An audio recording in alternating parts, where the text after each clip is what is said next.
कथा। एक बार श्री वल्लभ मथुरा के बाजार से गुजर रहे थे।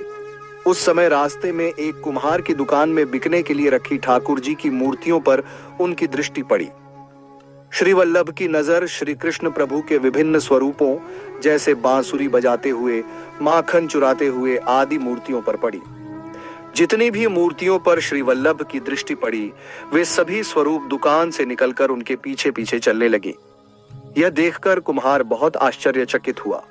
वह तुरंत दुकान से बाहर आकर श्री वल्लभ के पास गया और विनती करने लगा, महाराज कृपया पीछे मुड़कर देखिए, मेरी दुकान में बिकने के लिए रखी ठाकुर जी की मूर्तियां अब आपके पीछे पीछे आ रही हैं।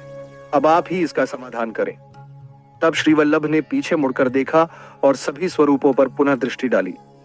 फिर वे मुस्कुराए और कुम्हार को उन सभी स्वरूपों की न्यौछावर दी। श्री वल्लभ ने उन सभी स्वरूपों को अपनी ग्वाल मंडली में सेवा के लिए स्थापित किया और समयानुसार अपने सेवकों को एक एक स्वरूप सेवा के लिए सौंप दिया। भावार्थ। पहला भाव। करोड़ों ब्रह्मांडों के अधिपति गोलोकपति पूर्ण पुरुषोत्तम श्री कृष्ण का वह मुखारविंद स्वरूप जो स्वामिनी जी के हृदय कमल में विराजमान है, वही स्वरूप युगल सरकार की आज्ञा से गोलोक में प्रकट हुआ है। वल्लभ नाम भी गोलोक में युगल सरकार से ही सिद्ध हुआ है। वल्लभ का अर्थ प्रिय होता है, इसलिए श्री ठाकुर जी और स्वामिनी जी को श्री वल्लभ स्वाभाविक रूप से प्रिय है। इसी कारण श्री कृष्ण प्रभु ने श्री वल्लभ को 3 बार पृथ्वी छोड़कर गोलोक में आने की आज्ञा दी थी। दूसरा भाव। महावन की क्षत्राणी, जिनकी कथा 84 सेवकों की 15वीं वार्ता में आती है, ब्रह्मांड घाट पर श्री यमुना जी के किनारे ठाकुर जी के 4 स्वरूप श्री लाड़ी लेश जी, श्री ललित त्रिभंगी जी, श्री नवनीत प्रिय जी, श्री गोकुल चंद्रमा जी उस क्षत्राणी से कहते हैं कि हमें अपने घर में पधराओ।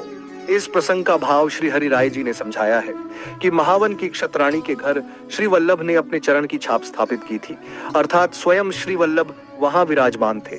इसलिए उन चारों स्वरूपों ने क्षत्राणी से अपने घर में पधराने को कहा। श्री हरि राय जी ने कहा कि जिस वैष्णव के यहाँ श्री वल्लभ की सेवा होती है, वहां श्री ठाकुर जी बिना बुलाए स्वयं पधारते हैं। तीसरा भाव। श्री वल्लभ का गूढ़ स्वरूप श्री स्वामिनी जी का है।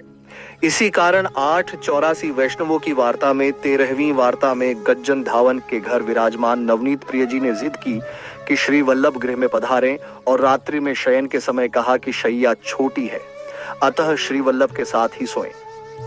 तभी नवनीत प्रिय जी को सुख मिलता है। जब श्री वल्लभ ने अपने सेवकों जियादा सूरी, देवा कपूर, गज्जन धावन एवं नारायण दास जी को क्रमशः श्री लाड़ी लेश जी, श्री ललित त्रिभंगी जी, श्री नवनीत प्रिय जी, श्री गोकुल चंद्रमा जी की सेवा सौंपी, तब श्री वल्लभ ने श्री ठाकुर जी के हृदय का भाव गुप्त रखते हुए स्पष्ट आज्ञा दी थी कि जब भी सेवा न हो सके तब प्रभु को हमारे घर पधराना। इसी से प्रसिद्ध है, रह्यो मोहे श्री वल्लभ गृह भावे। आप सभी श्री वल्लभ के लाडले वैष्णवों को भगवत स्मरण।